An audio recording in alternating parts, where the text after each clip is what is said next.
श्री राम राम रघुनंदन राम राम। श्री राम राम भरताग्रज राम राम। श्री राम राम रणकरकस राम राम। श्री राम राम शरणं भव राम राम।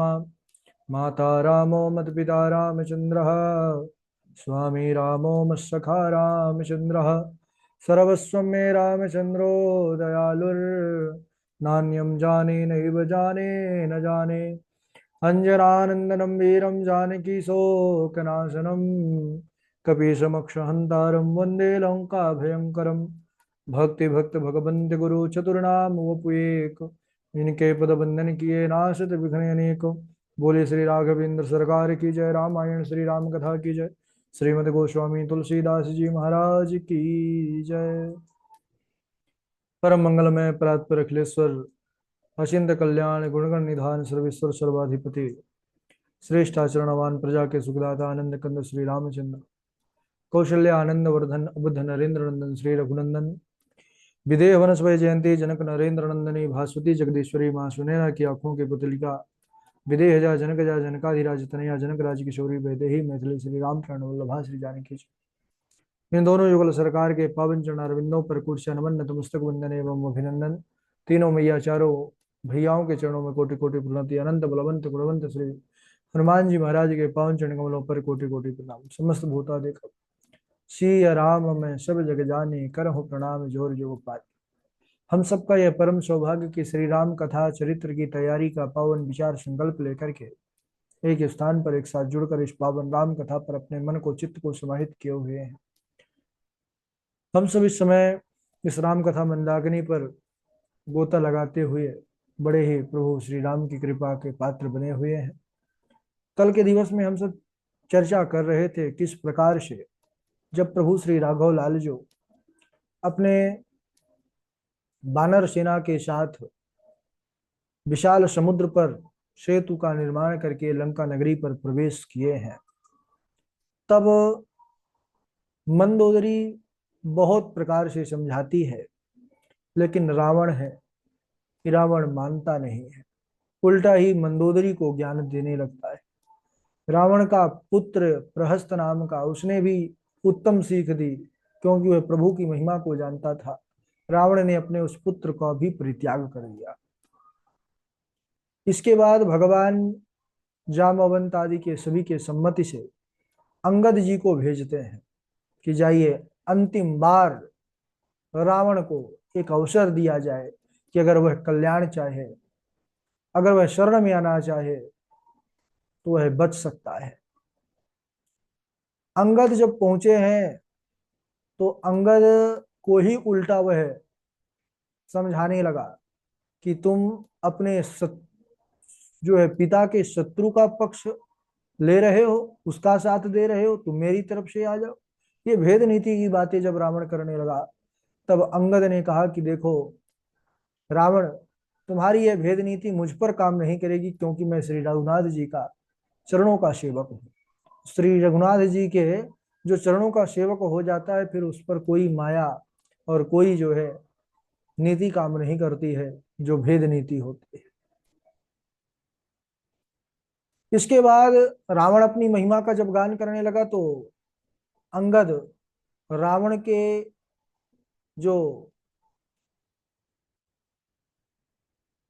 बड़ी बड़ी वह डींगे हाँक रहा था कि मैंने ये किया, मैं दशावन रावण हूं, मैंने देवताओं को वश में किया, तब उन्होंने भी दो चार बातें ऐसी बताई जिसमें रावण को बहुत लज्जा आई। मन ही मन तो वह लज्जित हुआ, लेकिन बाहर से क्रोध दिखा रहा है। उन्होंने बतलाया कि मैंने भी कई रावणों के बारे में सुना है। एक रावण तो वह था जो महाराज पाताल लोक को गया था, वहां बच्चों के द्वारा बांधा गया और बच्चों के द्वारा पिटाई होती थी। एक रावण सहस्त्रबाहु से लड़ाई छेड़ दिया, लेकिन फिर खुद ही भागा भागा फिरता था।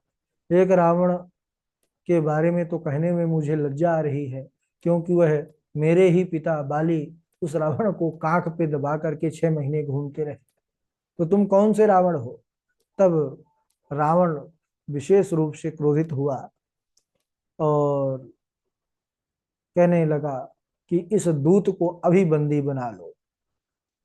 राम जी के विषय में जब निंदा वह करना शुरू किया, तब अंगद जी को बड़ा क्रोध आया। जब तेहि कीन राम के निंदा, क्रोधवंत अति भयउ कपिंदा। हरिहर निंदा सुनहि जे काना, होई पाप गोघात समाना। उस समय क्या किया अंगद जी ने, तो तुरंत की जो उनकी प्रतिक्रिया थी क्रोध में, तो कट कटान कपि कुंजर भारी, दुई भुज दंड जो है तमक महिमारी। दोनों भुजदंडों को पृथ्वी पर दे मारा। उस समय पृथ्वी डोलने लगी। रावण गिरते गिरते बचा, संभला, और सभासद तो सब मुंह के भल गिर गए महाराज। अंगद उठा है और कहने लगा कि रावण, तुम अपने आप को बहुत वीर कहते हो ना, तो सुनो, श्री रघुनाथ जी का मैं एक तुच्छ सा सेवक हूं। मैं अपना पैर तुम्हारी सभा पर जमा रहा हूं। अगर जिसने भी मेरे पैर को उठाना तो दूर, अगर जौ मात्र भी किसी ने हिला दिया, तो मैं अपने श्री राम जी के तरफ से तुमसे हार स्वीकार कर लूंगा। जो मम चरण सकसी सठ टारी, फिर ही राम सीता मैं हारी। सुनहु सुभट सब कह दस सीसा, पद गही धरनी पछारहु कीसा। इंद्रजीत आदिक बलवाना, हरसि उठे जहाँ तहाँ भट नाना। झपटहि करि बल विपुल उपाई, पद न टरई बैठई सिरुनाई।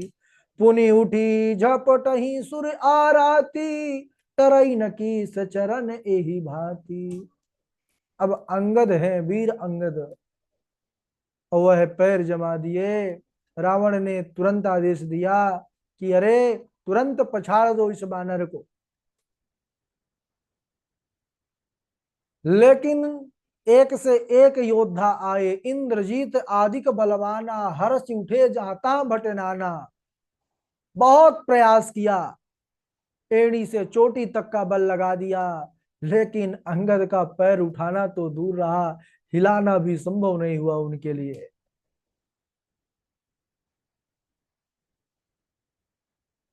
अब इधर और कई वीर आए हैं, लेकिन किसी भांति जब बात नहीं बनी, तब रावण स्वयं उठा है। और जैसे ही रावण पैर को पकड़ना चाहा, वैसे ही वीर अंगद ने पैर हटा लिया और क्या कहा बाली कुमार ने, कि मेरे चरण स्पर्श से नहीं बनेगा काम। चरण पकड़ने चल वहां जहां बैठे लक्ष्मण राम। अरे रावण, चरण पकड़ना ही है तो चल रघुनाथ के चरण पकड़ ले, तू भी बच जाएगा, तेरी लंका नगरी सुरक्षित बच जाएगी। सुनते ही महाराज वह रावण लज्जित हो गया, तेजहीन हो गया। यहां पर कई प्रकार से अंगद जी ने बात कही, लेकिन अंगद के वचनों को सुन करके भी रावण के मन में किसी भी प्रकार का कोई क्षमा याचना करने की जो बात है वह मन में नहीं आई कि रघुनाथ जी की चरण शरण ग्रहण किया जाए। अब चौथी बार मंदोदरी समझा रही हैं, चौथी बार और अंतिम बार कह रही हैं कि देखिए स्वामी,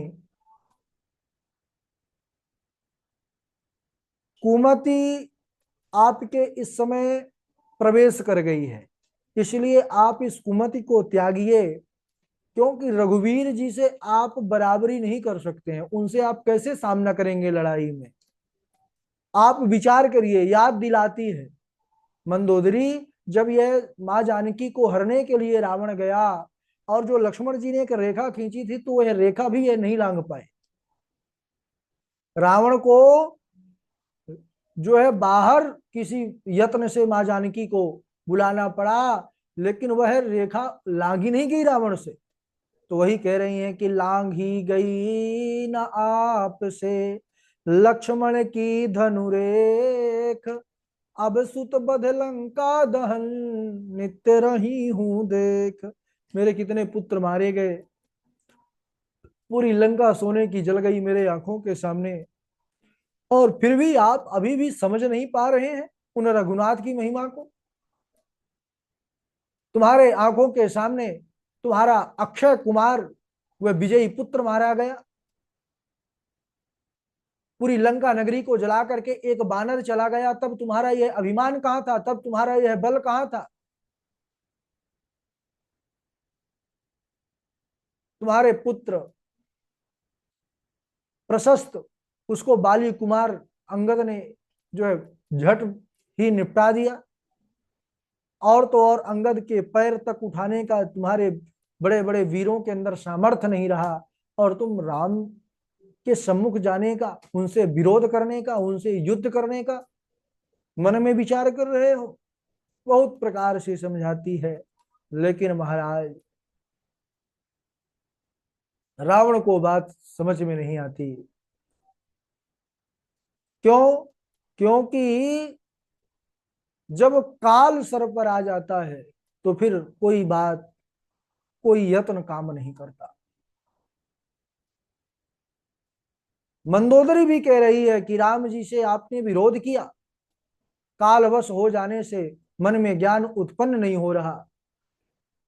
हे स्वामी, काल किसी को लाठी लेकर के नहीं मारता, वह धर्म बल बुद्धि और विचार का ही हरण कर लेता है, तो व्यक्ति अपने आप ही मर जाता है, काल के गाले में चला जाता है।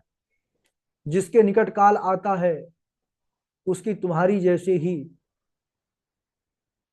जैसे आपकी मति भ्रम है, ऐसे ही उसकी भी भ्रम हो जाती है। इतना कुछ समझाने पर भी रावण जो है, उसके मन में जरा भी कोई प्रभाव नहीं हुआ, और वह अभिमान से मद से फूला हुआ आकर के सिंहासन पर जा बैठा। इधर श्री राम जी की संपूर्ण सेना लंका नगरी को चारों तरफ घेरा डाल दिया। लंका में भारी कोलाहल होने लगा। जैसे ही रावण को पता चला कि चारों तरफ से वानर सेना ने लंका को घेर लिया है, तब रावण हंसने लगा, कहने लगा कि अरे मेरे राक्षस, मेरे सेवक तो बहुत दिनों से भूखे हैं, ये बानर मनुष्य ये सब अपने आप ही उनका भोजन बनने के लिए यहाँ पर आ गए हैं। और अपने अपने योद्धाओं को आदेश दिया रावण ने कि जाओ योद्धाओं, जहां तहां तुम्हें बानर भालू मिले सबका भक्षण करो और अपनी भूख मिटाओ। सारे जो भी रावण के राक्षस गण थे वह सब आज्ञा पाते ही महाराज अस्त्र शस्त्र लेकर के वानर सेना पर टूट पड़े। और कहते हैं कि यहाँ पर भयंकर युद्ध आरंभ हुआ है, वानर सेना और राक्षस सेना। अच्छा, बंदरों का पराक्रम, क्योंकि रघुनाथ का बल इनके पास है, वानरों के साथ है, तो एक एक वानर महाराज सैकड़ों सैकड़ों असुरों को निपटा रहा है झटपट। यह देख करके लंका नगर में महाराज हाल बेहाल हो गया। वहां के लड़के स्त्रियां सब रो रही हैं और सब रावण को गाली दे रही हैं। अब इधर रावण भी अपने योद्धाओं को, भागते हुए योद्धाओं को डराया और कहने लगा कि देखो, अगर जो तुम वानरों से प्राणों को बचा करके भागे तो मैं उसको स्वयं मार दूंगा। तो वह राक्षस भी अपने प्राणों का लोभ छोड़ करके और वहीं वानरों के हाथों मर जाना ही उचित समझा महाराज। वह वानर सेना पर राक्षस गण ढूंढ रहे हैं कि वह कहाँ है अंगद, कहाँ है हनुमान, कहाँ है नलनील। इस प्रकार बड़ा भीषण वानर सेना और राक्षस सेना में युद्ध हुआ। इसके बाद महाराज रावण का एक बलशाली पुत्र जिसका नाम है मेघनाथ, वह अपने पिता से आज्ञा लेकर के युद्ध भूमि पर आता है। मेघनाथ बाणों की घनघोर वर्षा करता है महाराज, पूरा युद्ध क्षेत्र उसके बाणों से आच्छादित हो जाता है। सो कपि भालु नरन में देखा, कीन्ही सिजहि न प्राण अवशेषा। तब हनुमान जी ने एक बड़ा भारी पर्वत मेघनाथ के ऊपर फेंक दिया। पहाड़ आते देख करके वह आकाश में चला गया, क्योंकि मेघनाथ के पास भी बड़ी माया थी, वह मायावी था। सारथी व घोड़े अपने आप ही गायब हो जाते थे महाराज उसके, और जब वह चाहता था तो वह प्रकट हो जाते थे। हनुमान जी को वह बार बार ललकारता है, हनुमान जी जैसे ही प्रहार करते हैं वह माया से गायब हो जाता है। जिसकी प्रबल माया के प्रभाव से शिव ब्रह्मा भी मोहित हो जाते हैं, आज उन्हीं मायापति भगवान के परम दूत, परम सेवक, परम भक्त हनुमान जी के सामने मेघनाथ अपनी आसुरी माया दिखा रहा है। अरे उस उसकी माया को देख करके जो वानर गण थे वह तो घबराए। यह देख श्री राम जी ने एक बाण ही चलाया और उस मायावी, उस असुर की सारी माया को काट दिया, नष्ट कर दिया। बानर भालुओं को कृपा दृष्टि से देखा, जिससे वह सब पुनः उत्साह और बल से भर गए। उसके बाद लक्ष्मण जी ने श्री राम जी से कहा, आज्ञा मांगा कि अब मुझे आज्ञा दीजिए महाराज। अब यहीं पर लक्ष्मण जी को शक्ति लगेगी कुछ ही समय बाद, कि मेघनाथ खल प्रबल अति विकल किए कपि भालू, अरण हित आज्ञा दीजिए राघव दीन दयालु। हे रघुनाथ, मुझे आज्ञा दीजिए, यह मेघनाथ वानर सेना के ऊपर बड़ा प्रकोप किया हुआ है, इसलिए मैं अभी इसको दंड देता हूं। धनुष बाण लेकर के रघुनाथ जी से जब आज्ञा मांगने गए, तब उन्होंने कहा ठीक है, लेकिन लक्ष्मण विशेष ध्यान के साथ युद्ध करना, क्योंकि मेघनाथ भी बड़ा वीर है, क्योंकि उसके पास कई शक्तियां हैं। सज्जनों, लक्ष्मण और मेघनाथ का बड़ा घोर युद्ध हुआ। लक्ष्मण मेघनाथ को रथ से नीचे गिरा देते हैं और उस पर ऐसा प्रहार किए कि मात्र उसके प्राण ही बचे थे। रावण सुत निज मन अनुमाना, सकंठ भयो हरई मम प्राणा। अब उसको लगा कि अब मैं मरने वाला हूं, मेघनाथ को। तब उसने अपने पास जो उसकी एक प्रबल शक्ति थी, वीर घातिनी छाड़शीला, छाड़ी सांगी, तेज पुंज लक्ष्मण उर लागी। मूर्छा भई शक्ति के लागे, तब चली गयो निकट भय त्यागे। जैसे ही मेघनाथ उस असुर को यह लगा कि अब मैं बचने वाला नहीं, तैसे ही वह लक्ष्मण जी पर अपनी वीर घातनी नामक शक्ति का संधान किया है। वह शक्ति सीधे लक्ष्मण जी के जाकर के हृदय पर लगी सज्जनों, और लक्ष्मण जी उसके लगते ही मूर्छित हो गए। तब वह निकट आया, वह जानता था कि लक्ष्मण अजेय हैं, वीर घातनी शक्ति भी इनका कुछ नहीं कर सकती। इसलिए मूर्छा टूटने से पहले मेघनाथ उठाकर लक्ष्मण को लंका ले जाना चाहता था, लेकिन आया और उठाने का प्रयास किया। मेघनाथ किसको उठाने चला है, वह भूल गया कि अरे शेष है, अरे जिन्होंने सारी धरती उठा रखा है उसको कौन उठा सकता है।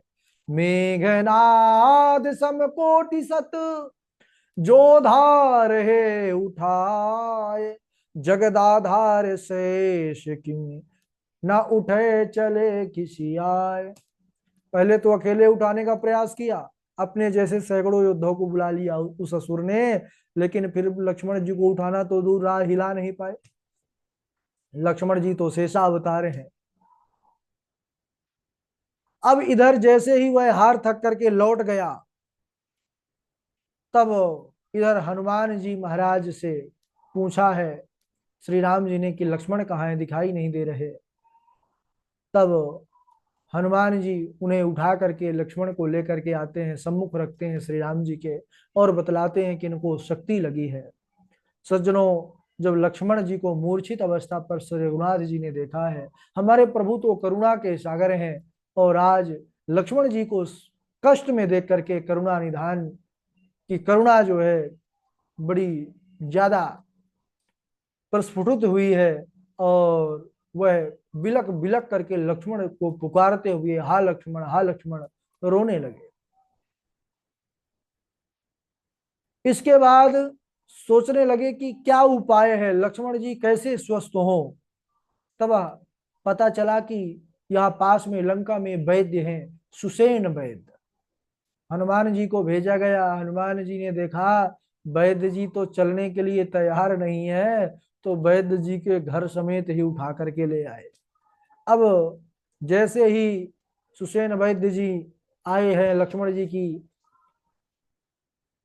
जो है हाथ को पकड़ करके उनकी नाड़ी को चेक किया, देखा, तब उन्होंने कहा कि बस एक ही उपाय है अगर लक्ष्मण के प्राण बचाना है। किसी है तो कैसे उपाय, क्या उपाय, तो बोले कि यह है संजीवनी बूटी। अगर संजीवनी बूटी आ जाए हिमालय से, तब यह द्रोणगिरी पर्वत है हिमालय पर, तो वह द्रोणाचल से कोई अगर चला जा करके और ले आए, और शर्त यह है कि प्रातः काल भी ना हो।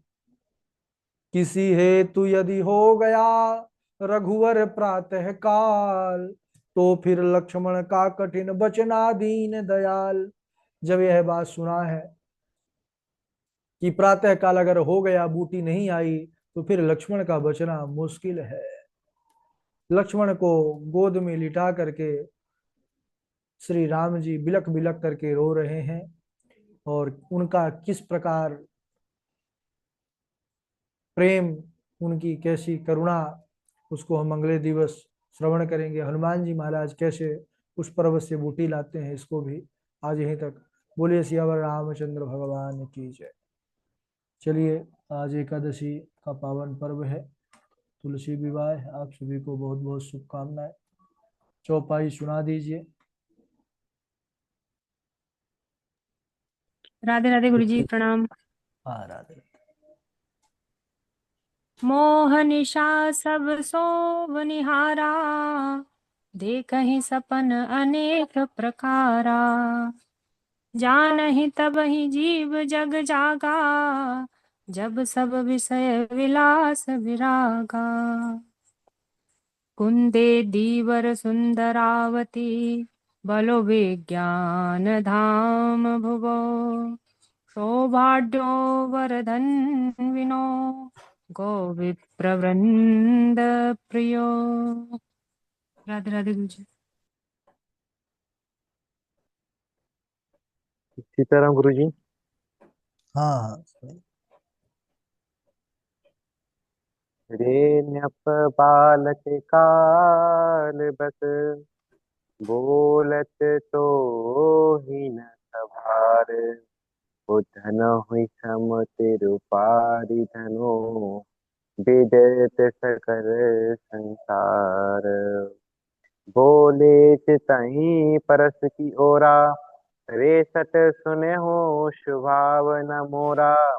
उपधग सुत समझी जनि हो बिलो की, जो कछु कहो सहो बिसरो। इसी तरह हूँ। हाँ, राधे राधे गुरु जी, प्रणाम।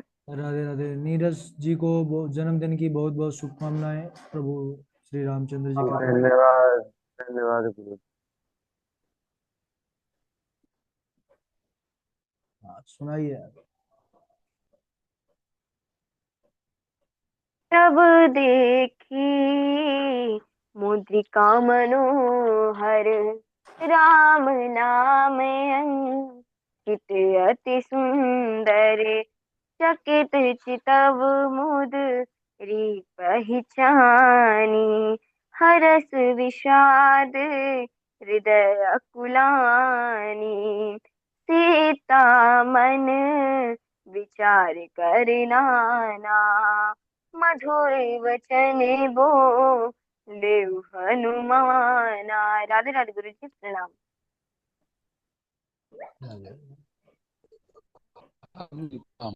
जी। सचिव आगमनं सुनतो सब